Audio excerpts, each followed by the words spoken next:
Gary Vaynerchuk is a serial entrepreneur, investor, one of the most sought-after public speakers alive today, and a 4-time New York Times best-selling author. He went from being born in the Soviet Union, living in a studio apartment with 8 other family members, to building a net worth of $160 million. And today we're going to learn his best advice on how to practice things that feel scary. Rise and shine, it's Entspresso time! I wake up every morning. Espresso keep me going. I wake up every morning. Hey, it's Evan Carmichael, and every morning I bring you a shot of Entspresso to help you believe in yourself more and start your day with confidence. So good morning, I believe in you, and let's do this. Over to you, Gary Vaynerchuk. I think for me, because I was an immigrant, because I had bad grades, my whole life I was losing, that by the time I was a grown-up, losing and fear didn't mean anything to me. So I got lucky in so much adversity as a child. I think if you haven't had that, or even if you had that, you still fear it because of the way your parents judged, you have to practice.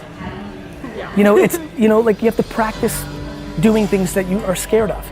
It's very true. It's like when people talk to me about fear, it feels so heavy. I'm like, it's like swimming or kissing a boy. You were scared of that when you were young until you did it, and then you were, or talking to me, right? But then practice gets you there.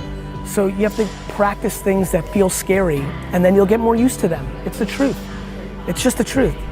The number one thing you can do for your confidence is to do scary things. When you come up against something that's scary, that's difficult, that's hard, and you don't do them, you're telling yourself that you can't and that you suck. You're teaching yourself with every inaction that you're the kind of person who plays small. You need to flip that thinking. It's scary, you do it. It's scary, you're jumping, because you do scary things. So I was talking to Alex this morning on my team. Alex helps me run Toronto Dance Salsa, Canada's largest salsa dancing business, maybe North America's. We need to figure out that number actually somehow. Businesses are private, so it's hard to figure it out. But anyway, I'm talking to Alex this morning, and he, as part of his daily challenge, is doing Omegle videos. So Omegle, if you don't know Omegle, is a platform where you can chat with strangers. And his goal is to connect with people around the world and get better at coaching, motivating, inspiring, helping them feel his who, which is belong. And so he does this every morning. You press a button and you just get paired via video with some random stranger based off of certain interests. And so he had some guy on today, and he said, Evan, you need to hire this guy for your business. He was so great. He's got such a big heart. His one word is love. His who is love. You need to hire him. I said, well, why don't you hire him? Why don't you bring him into TDS? Why don't you recruit him? And he said, you're right. And I need to not be scared. And he's putting this pressure on himself to not be scared. And I said, no, it's not that you need to not be scared. If you're not scared, it's because you're living a life so small that you're just photocopying the same day over and over and over again. You want to be scared. If you have things that make you scared, it means you're growing, you're learning, you're getting better. If there's nothing in your calendar that makes you scared in the next month, you hate your life. That's actually most people. Most people don't have anything in their calendar that is scary, and they look at their calendar ahead and they hate their life. They're bored. They're photocopying the same day over and over again. You don't want that. So the goal isn't to not be scared, because that means you're playing small. The goal is to find things that are scary and then to teach yourself that you do them. And so he reached out and said, okay, you're right, I'm going to reach out. So he reached out to them, and we'll see. That was just today. See what happens. We had another example where the security guard in my building here is just one of the most loving, warm people that you're ever going to meet. I've seen a lot of security guards, I guess, over the years of being in hotels, living in hotels, and being here. And there aren't that many people who are as friendly as she is. You walk in and she's warm and she's kind and she's waving hello and she's asking how you are. And even if you've never met her before, she's still giving you basically a hug from afar. And I told Alex, you need to recruit this person. You need to come over here and you need to recruit this person. And so he eventually drove over here, over to my place, and he was scared. It took him half an hour or so before driving because he wasn't sure what he was going to say. Like, how do you come over and say, hey, I want you to join my salsa dance school. I think you'd be a good instructor. Super random and creepy, right? So eventually he did it. and he had a conversation, and Alex used to be a security guard, and she's a security guard, and he wanted to be a cop, and she apparently wants to be a cop. And anyway, they got to talking, and he said, hey, I want to teach you how to be an instructor. Are you interested to have the impact that you want to have? And she said yes, and they just started their training. But again, it's a case of doing scary things. That's not typically how we would recruit an instructor. But when you find an opportunity and you get this idea, especially for entrepreneurs, you get this idea in your head that you want to do it. The fact that you want to do it and it's different, it means that it's going to be scary. Your big dreams, your big goals, the impact that you want to have is all on the other side of scary. And the worst thing you can do is teach yourself that when you hit something scary, you play small, because that becomes a pattern that then becomes hard to break. Because every time you do it, you're teaching yourself, I play small, I'm too scared, I can't do it, I play small. That's the record that then loops. You need to break that record. You need to snap that record in half and replace it with the I do scary things, because everything you want in life is on the other side of you saying yes and doing scary things. So how do you actually do it? I've got a 3-step process that will break it down for you and make it easy. But before that, if you want to have unstoppable confidence, self-love, and motivation, check out my 254 series. They're free. The links to join are in the description below. The reason people aren't patient is they value other people's opinions too much. In a success world, please understand that success is happiness, not net dollars in. My ability to only be comfortable in massive chaos has been my biggest asset as an entrepreneur. Like, I would never take a note. Like, that scares the piss out of me what these 3 people are doing right now. Okay, so how do we do scary things? How do we summon the courage that we need to lean into the difficult things? 3 steps, let's go. Step number 1 is scary, difficult, or hard. These are the triggers that I use for myself. It's so hard to actually figure out when you're making the mistake. We're so good at finding really logical excuses and reasons. Let's call them reasons because they're not excuses, right? We're so good at finding really logical reasons why we shouldn't do something, but really you're just afraid. You wouldn't believe a really stupid reason. So you're gonna find a really smart reason why you won't do it, but really you're just afraid. And so trigger words for me are scary, difficult, or hard. If I ever say scary, difficult, or hard, if my wife, my son, my friends, the people around me, my team ever hear me say, right, they can't hear me think, but when I think it, scary, difficult, or hard, they call me out. I try to call myself out too, to say, now I have to do it. Because scary, difficult, or hard are no longer good enough reasons. Again, as long as it's not going against your core values, you're not hurting somebody, you're not doing something stupid, right? Most of the things that are scary, difficult, or hard for you are really just, at the end of the day, somebody else's opinion. You're not worried about failing, you're worried about failing in front of somebody else. And that is not a good enough reason for you not to take action. So when you hear, write, or say scary, difficult, or hard, that means it's go time. You run in, you jump towards, let's move. Step number 2 is the boom, boom, boom test. And that's your heart going boom, boom, boom, boom, boom, boom, boom, boom, boom. So scary, difficult, or hard are our thoughts, our language. Boom, boom, boom test is physical. When you're feeling your heart going boom, boom, boom, boom, boom, boom, boom, boom, that means you're scared. It's the same thing. It's just a physical version of it instead of you actually vocalizing or thinking it. And so, same reaction. When you feel your heart going like this, when you can catch it, you may not always catch it, that's okay. But when you catch it, what do you do? Because when you catch yourself feeling scared, do you again find a logical reason why you can't do it and force yourself to play small?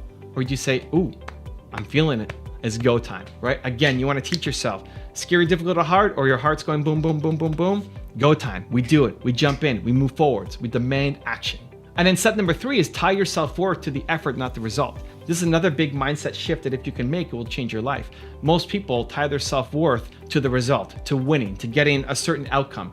If you do that, if that's how you base your self-worth, right? I only get my confidence, my pride, my self-love when I get a certain result. You're only gonna play small for life because you're only gonna take on the projects where you know you're gonna get a result in. So you play small for life. Where most successful people, they don't know they're gonna get a result. They're trying a whole bunch of new stuff all the time. They're constantly failing, but they don't tie their self-worth to winning. They tie their self-worth to the effort. If you tie your self-worth to the effort, most days you'll wake up and you may not win. You may not get the result you're looking for, but overall, you're gonna accomplish way more things than a person who ties their self-worth only to winning.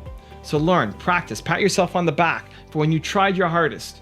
You tried your hardest to make your first YouTube video. It sucked. Who cares about the results? Nobody liked it. It only had one comment and it says, you suck. Great. You pat yourself on the back, say, I did my best. I did my best. I'm gonna wake up and tomorrow I'm gonna do it again. If you did that every day, your life will change. The impact that you wanna make will come true. You'll be able to build the actual business and life that you deserve, that your family deserves, that the people around you deserve. Can you tell I'm excited about this, guys? You have to learn to tie your self-worth to your effort and not the results that you're getting. Now I've got a really special bonus clip that I think you're gonna enjoy, but before that, question of the day, I wanna know, what is the scary thing that you've been putting off that you need to do? You've been telling yourself a really logical reason, not an excuse, a reason why you can't do it. What is that thing that you now need to do? Let me know, put it down in the comments below. And if you made it this far in the video, you're still here watching, Believe Nation, I love you. I wanna celebrate you. You're the kind of person who takes action, right? Doesn't just watch a video, we're gonna do something after it, because watching alone doesn't do anything for us. If that's you, give me a hashtag Believe in the comments below and tell me where you're from, because I wanna celebrate you. The most important conversation you'll ever have is the one you have with yourself. You wake up with it, you walk around with it, eventually you'll act on it. And my self-talk was the most disgusting self-talk of all time.